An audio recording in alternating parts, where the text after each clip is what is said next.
होगा, ये कैसे जमीन पर उतारा जाएगा, ये अपने आप में बड़ा सवाल है। हमारे साथ मनमोहन सिंह जी जुड़ गए हैं, ये होटल व्यवसायी हैं। मनमोहन जी, बहुत स्वागत है आपका। मैं जानना चाहती हूं कि आज बजट से आप क्या उम्मीद लगाए बैठे हैं? क्या लगता है सरकार क्या बदलाव ला सकती है, क्या कुछ करना चाहिए सरकार को?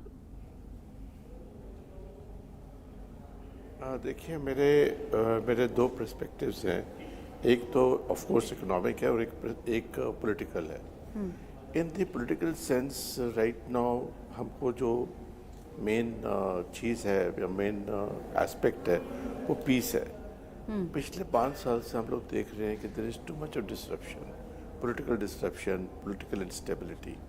आई would want to make an appeal to the entire political system of the country कि थोड़ी सी देर के लिए हम जो इलेक्शन मोड होता है या खींचातानी का मोड है, इससे निकल के अपनी कंसंट्रेशन इकोनॉमी में लगाएं, जो कि मुझे लगता है कुछ हद तक हटती जा रही है। Our mind space of the people is too much occupied by the politics in this country and economics के एस्पेक्ट से हम थोड़ा दूर हो रहे हैं। So this is my first thing. Now what do you mean by political stability? Dharna, jam, band, protest, your security, your transport. So these things are the key factors for economy. अगर आप security नहीं आपको लगेगी तो आप बाकी चीज़ें क्या करोगे? So एक aspect तो ये है कि for political stability we need to put down for some time all and concentrate towards our economy of the country. Second part जो हमारी एक्सपेक्टेशन आप जैसे कह रही थी कि इकोनॉमिक एक्सपेक्टेशन क्या है। इकोनॉमिक एक्सपेक्टेशन में ये है कि definitely we don't want any new taxes because अभी हम स्टेबल हो रहे हैं। अभी बहुत शॉर्ट मेमोरी है, कोविड को हम लोग भूल गए, but do you know does the government realise that वो जो एक एस्पेक्ट था, जो एक पीरियड था, उससे अभी तक हम वापस लौटे नहीं हैं। एशियंस और Indians we pretend a lot कि सब ठीक है, क्योंकि हम लगता है कि अगर मेरी आर्थिक हालत ठीक नहीं है तो मेरी सामाजिक हालत पे असर पड़ेगा। Covid was a big setback to people, to traders, to industrialists, to manufacturers. So I think the best thing this government can do right now in this budget is not to levy anything new. Don't surprise us. हमें हैरान मत करिएगा कि ये लगा दिया। थोड़ी देर हम लोग को चलने दीजिए. Give us some time to stabilize into whatever we are and then look up to a new tax. In fact, this is the time to give some relief, to do some creative economics and how to bring more people in the tax net. Even today, a small percentage is paying taxes, fulfilling its taxation commitment against vast majority of people. अगर हम आधार card सबको दे सकते हैं, अगर हम सब सुविधाएं सबको दे सकते हैं, तो हम उनसे कर क्यों नहीं एकत्र कर सकते? इसकी क्या वजह है? Why is it that only the law-abiding people are lawful and the lawless have no law? So this anomaly, अगर हम ये गैप पूरा करते हैं तो India can be a very rich country bye it's resource.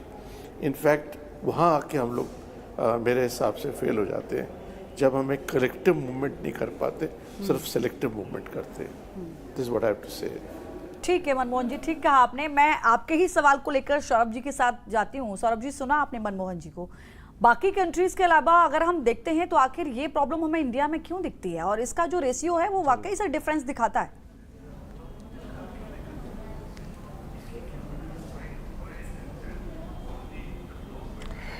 हाँ जी, मैं पूरा सहमत होता हूँ मनमोहन जी से. मेरा ये मानना है कि गवर्नमेंट को फ़िलहाल एक इकोनॉमिक टर्न अराउंड के लिए समय देना चाहिए, both at corporate level and also eight individual level, because pandemic के जो इम्पैक्ट है वो काफ़ी समय तक लोगों पे रहे.